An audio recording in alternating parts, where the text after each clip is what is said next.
Good morning बेटा। आज हम कक्षा 7 के तीसरे पाठ जिसका नाम है हिमालय की बेटियां के शब्द अर्थ समझेंगे। पहला है संभ्रांत जिसका अर्थ है कुलीन। दूसरा है उल्लास। उल्लास का अर्थ होता है खुशी या प्रसन्नता। तीसरा है आदित्यकाय जिसका अर्थ है पहाड़ी के ऊपर का समतल भाग। चौथा है उपत्यकाएं जिसका अर्थ है तराई या घाटी। पांचवा है श्रद्धा। श्रद्धा यानी आदर या विश्वास। छठवा है कौतूहल। कौतूहल का अर्थ होता है जिज्ञासा, किसी चीज को जानने की इच्छा। प्रतिदान। प्रतिदान का अर्थ होता है बेटा लौटाना।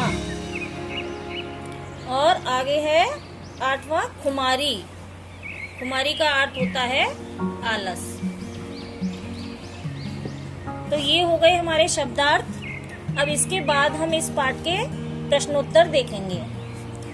पहला प्रश्न है हमारा, नदियों को माँ मानने की परंपरा हमारे यहाँ काफी पुरानी है, लेकिन लेखक नागार्जुन उन्हें और किन रूपों में देखते हैं? नदियों को माँ मानने की परंपरा हमारे यहाँ काफी पुरानी है, यानी शुरू से ही हमारे यहाँ नदियों को माँ का दर्जा दिया गया है। लेकिन नागार्जुन, लेखक का नाम है नागार्जुन, उन्हें और भी कई रूपों में देखते हैं, जैसे दादी, मामी, मौसी, बहन, प्रेमिका आदि। यानी नागार्जुन उन्हें और भी कई रूपों में देखते हैं। दूसरा प्रश्न है हमारा, सिंधु और ब्रह्मपुत्र की क्या विशेषताएं बताई गई हैं? ये दोनों नदी हैं बेटा। पाठ को पढ़ाते समय भी हमने आपको एक्सप्लेन किया था इनके बारे में। तो ये बहुत बड़ी नदी है। सिंधु नदी जिसके नाम पर हमारे देश का नाम इंडिया पड़ा, इंडस नदी। सिंधु और ब्रह्मपुत्र की निम्न विशेषताएं बताई गई हैं। इन्हें मैंने पॉइंट्स में लिखा है ताकि आपको याद करने में आसानी रहेगी। नंबर 1, सिंधु और ब्रह्मपुत्र ये दोनों ही महानदी हैं। दोनों ही महानदी हैं, यानी बहुत बड़ी नदी हैं ये। दूसरा, इन दोनों महानदियों में सारी नदियों का संगम होता है, यानी अधिकांश नदियों का संगम इन दोनों महानदियों में होता है। तीसरा, ये भौगोलिक व प्राकृतिक दृष्टि से बहुत महत्वपूर्ण नदियां हैं।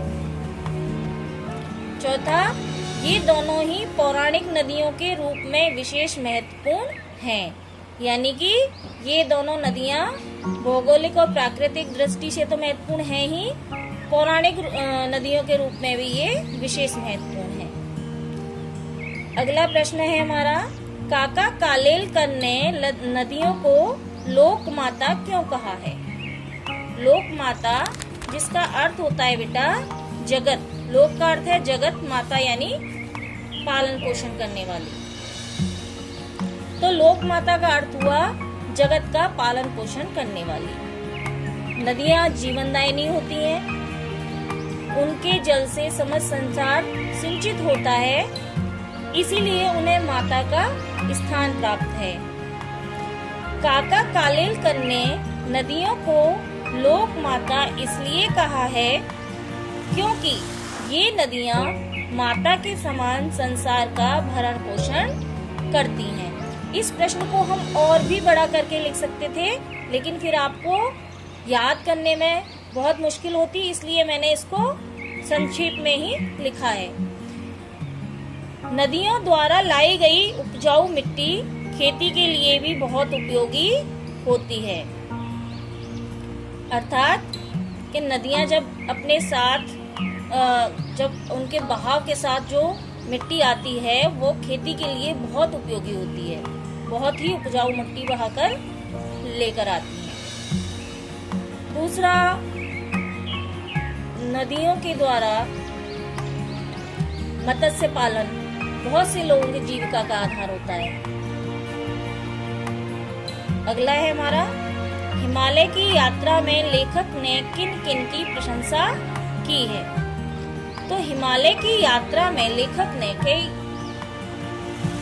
झरनों, नदियों आदि बहुत चीजों का जिक्र आया है, जिसमें एक उन्होंने कालिदास के मेघदूत का भी वर्णन किया है। और जो पढ़ाते समय मैंने आपको बताया भी था कि मेघदूत कालिदास रचित एक गीत काव्य है, जिसमें उन्होंने एक मेघ को दूत बनाकर अपना संदेश, एक यक्ष का संदेश भेजा है। तो बहुत सारी चीजों की प्रशंसा की है उन्होंने। हिमालय की यात्रा में लेखक ने नदियों, झरनों, हिमालय की बर्फीली चोटियों, गगनचुम्बी पर्वतों, विशाल मैदानों आदि की प्रशंसा की है। तो ये हो गए आपके प्रश्नोत्तर। आई होप कि आपको अच्छे से समझ में आए होंगे, और नहीं भी समझ में आएंगे तो आप दोबारा पूछ सकते हो, ठीक है? और इसमें से नोट कर सकते हो आप प्रश्नोत्तर अपने। Okay, thank you.